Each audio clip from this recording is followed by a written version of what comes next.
the first and the third between two students, and the second between a student and a clerk. First, you have some time to look at questions 1 to 5.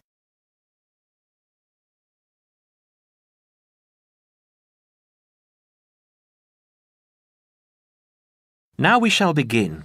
You should answer the questions as you listen, because you will not hear the recording a second time.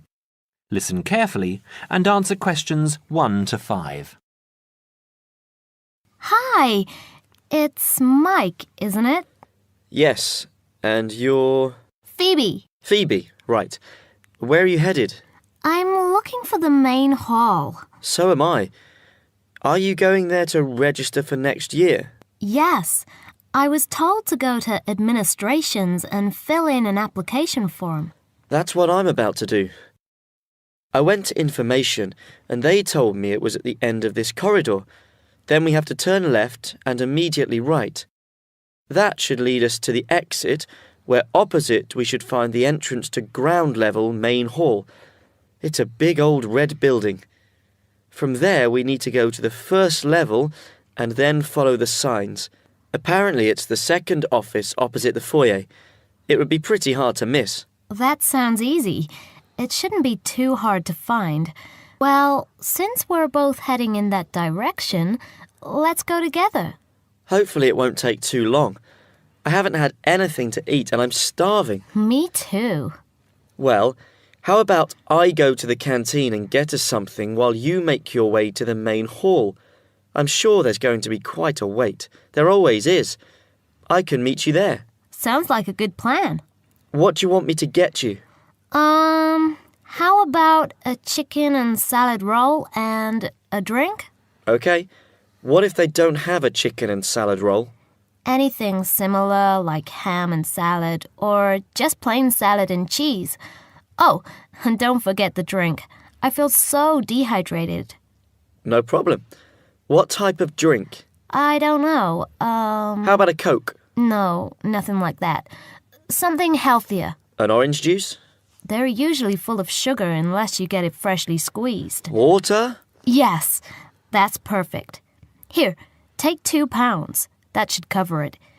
If it's more, I'll give it to you when you get back. I only have a 20, and you know that they get cranky if you give them large notes. Okay. See you in 5 minutes. Before you hear the rest of the conversation, you have some time to look at questions 6 to 10.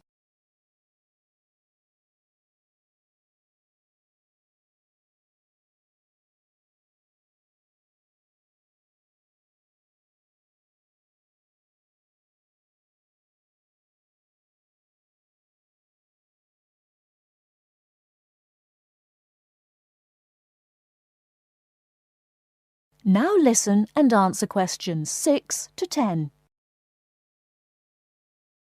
First year economics. I'll just have to fill out this form for our records.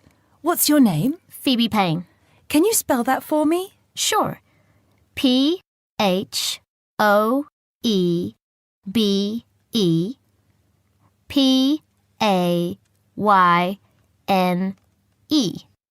Your address?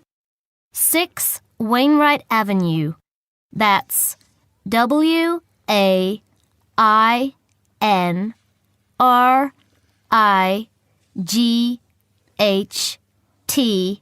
Nottingham.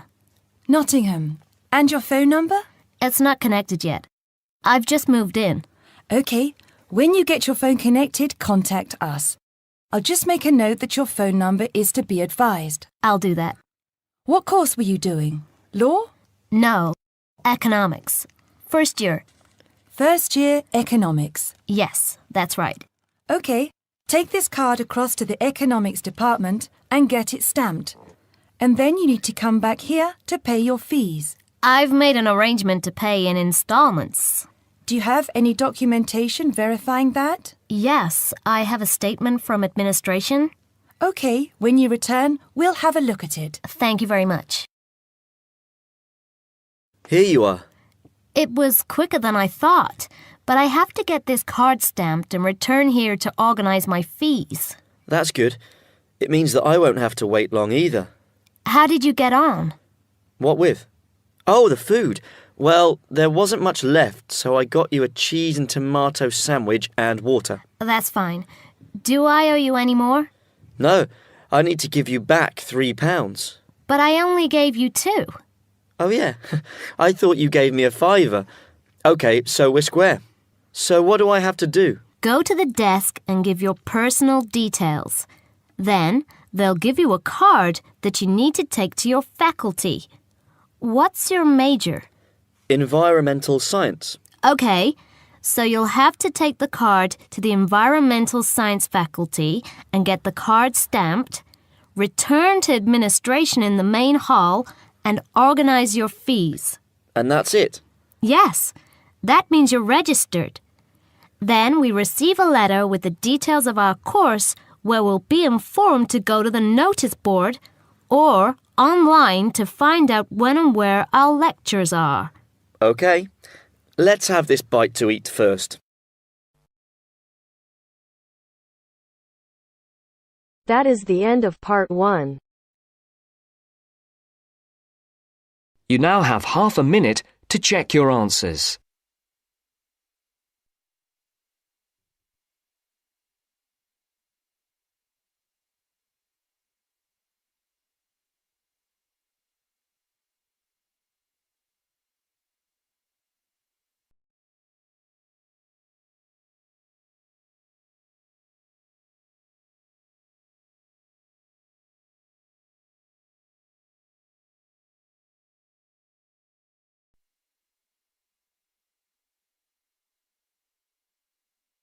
Now turns to part 2. Part 2. Section 2. You are going to hear a lecture about dining services. First, you have some time to look at questions 11 to 14.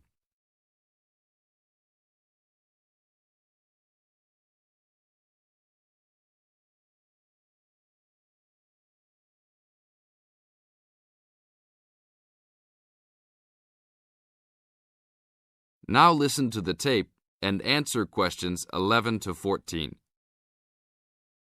Welcome to the Dining Commons. This is the newest facility on campus, and I'm proud to say, also one of the best. I know that all university students miss eating home-cooked food. Well, this year, we are hoping to provide students with food and services that will make you feel at home, even without your family. The administration has been listening to the voice of the students.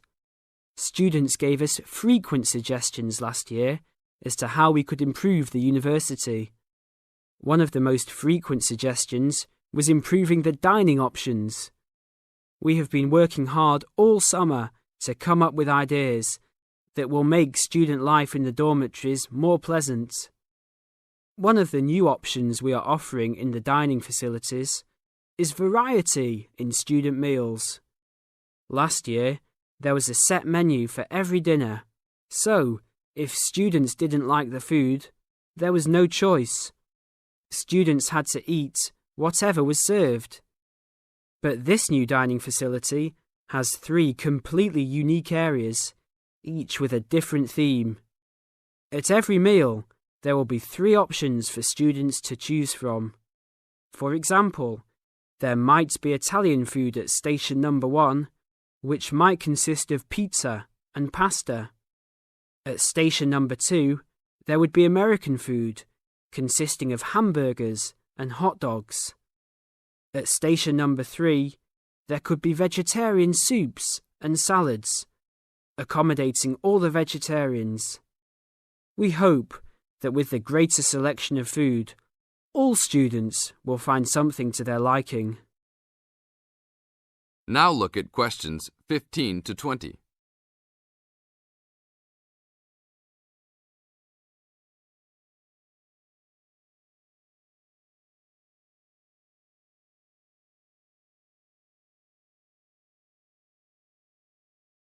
Now listen to the tape and answer questions 15 to 20. Not only will students have more options, the food will also be better. Each section of the facility will have a head chef. These are real chefs that have been trained in culinary school and have been hired specifically by the school to work in the dining facilities. All of the chefs have a speciality. The school is hoping that these chefs will prepare better tasting and more nutritious food. Every student will be able to make suggestions and also give their input as to which menus taste better. Last year, many students complained that the dining facilities didn't have very convenient hours. This year, we hope to change that. We will open for breakfast at 6 a.m. to accommodate all the early risers. In the evenings, we will open until midnight for all the students that like to go for a late-night snack. The afternoons will still remain closed, but we will have a student store open that will provide all students with drinks and fruit. The student store will be open every day from 2 p.m. to 5 p.m. Every student that has paid full tuition and dormitory fees has already paid for their dining facility fees. Students can eat at any time and in any amount for free. If you are a student that does not live in a dormitory, you can still purchase a dining facility card. This card will entitle you to the full services of the dining facility. This card is available only for students and is not open to the general public. If you are not a student and wish to dine here, you must purchase meals at the door. There are a few rules to follow. Even though we do not limit the amount of food that can be taken, we do not want students to waste food. Please do not take more than you can eat. Also, every student must clean his or her own trays and plates. We will provide plates and trays for student use, but please do not abuse these items. Please do not leave your plates on the tables. Your parents are not here to clean up after you anymore, so I hope all students will be responsible. Thank you for your attention and enjoy the upcoming year. That is the end of part 2. You now have half a minute to check your answers.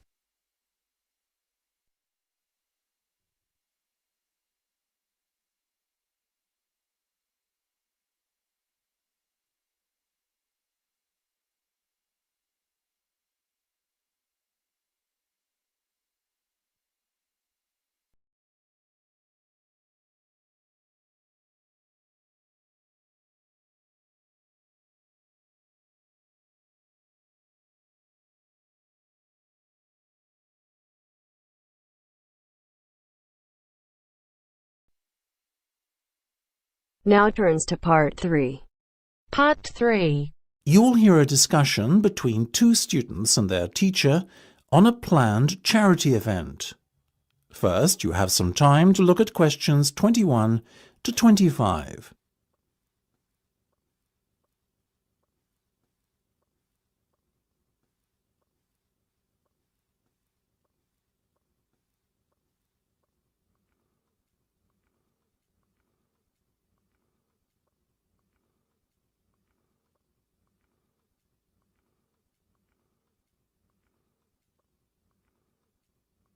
Now listen carefully and answer questions 21 to 25. So, are you making any progress with your plans for our annual charity event? I guess first things first, have you decided what charity it will be in aid of this year? We're thinking about Help the Children Africa, sir. Well, that's Mark's idea, sir, but I myself prefer a local charity called the Meals on Wheels. I'd have to agree with Laura on this one, Mark. After all, we're supposed to be giving back to the local community, and although helping African children is a very worthy cause, it's a little outside our remit. That settles it, I guess. Moving on from the beneficiary question, have you made a decision on what type of event it will be? Yes, we plan on doing something a little different this year. We're calling the event Balloonathon. Basically, we're going to offer balloons for sale to all the students. Balloons? I don't see where you're going with this. Why would they want to buy a balloon? Well, here's the thing. We don't actually give them the balloon. Instead, we'll write their name on it along with the special phone number, and then we'll release all the balloons into the air. When they fall to the ground, if a person finds one and rings a special number, then both he and the student who've bought the balloon will win a gift voucher. That sounds like an excellent idea, guys. Well thought out. This Balloonathon has a real novelty value attached to it, don't you think? Exactly what we said, sir. The only drawback is that the gas you put into the balloons is rather expensive. How much?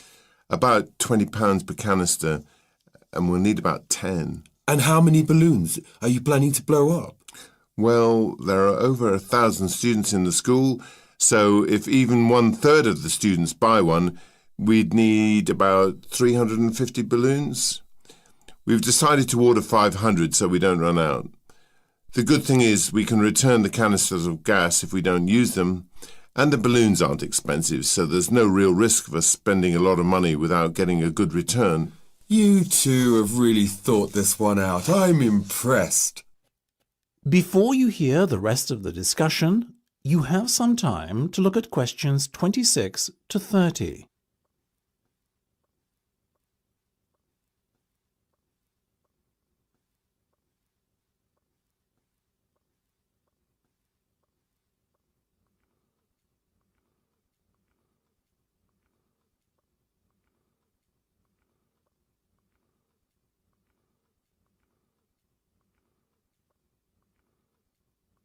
Now listen and answer questions 26 to 30. Thank you, sir. So, how much money do you think we can raise? Well, each balloon costs about 1p, and when it's filled with gas, it's going to cost us about 50 pence. We reckon that if we sell our balloons at a price of £1.50 and we sell all 500 of them, we'll end up making a profit of £1 per balloon. So that's £500 in total. That's fantastic. And it gets better, sir. We've secured a sponsor for our event who's going to give us £1,000. How did you find a sponsor? The balloon company we approached about buying the balloons asked us if we'd be interested in letting them sponsor us too. What's in it for them? They're going to print their logo on every balloon. I think you've done a good deal there. Thank you, sir. So, do we have your approval to confirm our order? Absolutely. But you know, I think we can sell more balloons if we set our minds to it. So why not order double the amount? 1,000 instead of 500. We're going to need more than 10 canisters of gas then. Double the amount, presumably? Correct. OK, let's go for it. Let's make this year's charity event our most successful ever. That is the end of part 3. You now have half a minute to check your answers.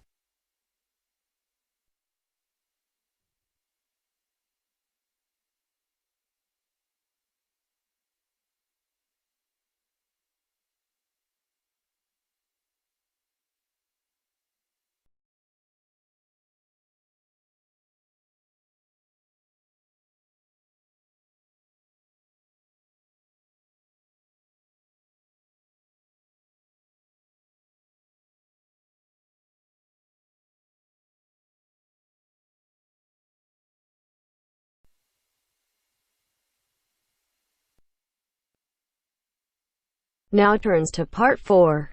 Part 4. You are going to hear a lecture on William Kidd. First, you have some time to look at questions 31 to 40.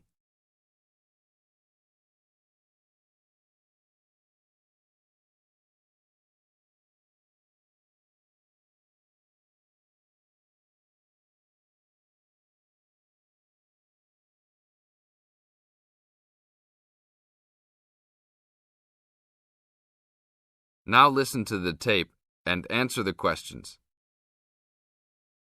A Pirate Story, William Kidd. William Kidd, who was better known by the name Captain Kidd, was a 17th century British privateer and semi-legendary pirate who became celebrated in English literature as one of the most colourful outlaws of all time. Fortune seekers have hunted his buried treasure in vain through succeeding centuries. Kidd's early career is obscure. It is believed he went to sea as a youth. After 1689, he was sailing as a legitimate privateer for Great Britain against the French in the West Indies and off the coast of North America. In 1690, he was an established sea captain and shipowner in New York City, where he owned property. At various times he was dispatched by both New York and Massachusetts to rid the coast of enemy privateers. In London in 1695, he received a royal commission to apprehend pirates who molested the ships of the East India Company in the Red Sea and in the Indian Ocean. Kidd sailed from Deptford on his ship, the Adventure Galley, on February 27, 1696, called at Plymouth, and arrived at New York City on July 4th to take on more men. Avoiding the normal pirate haunts, he arrived by February 1697 at the Comoro Islands off East Africa. It was apparently some time after his arrival there that Kidd, still without having taken a prize ship, decided to turn to piracy. In August 1697, he made an unsuccessful attack on ships sailing with Mocha coffee from Yemen, but later took several small ships. His refusal 2 months later to attack a Dutch ship nearly brought his crew to mutiny, and in an angry exchange, Kidd mortally wounded his gunner, William Moore. Kidd took his most valuable prize, the Armenian ship Quedagh Merchant, in January 1698, and scuttled his own unseaworthy Adventure Galley. When he reached Anguilla in the West Indies, April 1699, he learnt that he had been denounced as a pirate.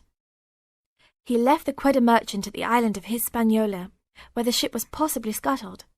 In any case, it disappeared with its questionable booty, and sailed in a newly purchased ship, the Antonio, to New York City, where he tried to persuade the Earl of Bellomont, then colonial governor of New York, of his innocence. Bellomont, however, sent him to England for trial, and he was found guilty, May 8th and 9th, 1701, of the murder of Moore and on 5 indictments of piracy. Important evidence concerning 2 of the piracy cases was suppressed at the trial, and some observers later questioned whether the evidence was sufficient for a guilty verdict. Kidd was hanged, and some of his treasure was recovered from Gardiner's Island off Long Island. Proceeds from his effects and goods taken from the Antonio were donated to charity. In years that followed, the name of Captain Kidd has become inseparable from the romanticized concept of the swashbuckling pirate of Western fiction. Among other stories concerning caches of treasure he supposedly buried is Edgar Allan Poe's The Gold Bug. That is the end of part 4. You now have half a minute to check your answers. Thank you for using IELTS listening test.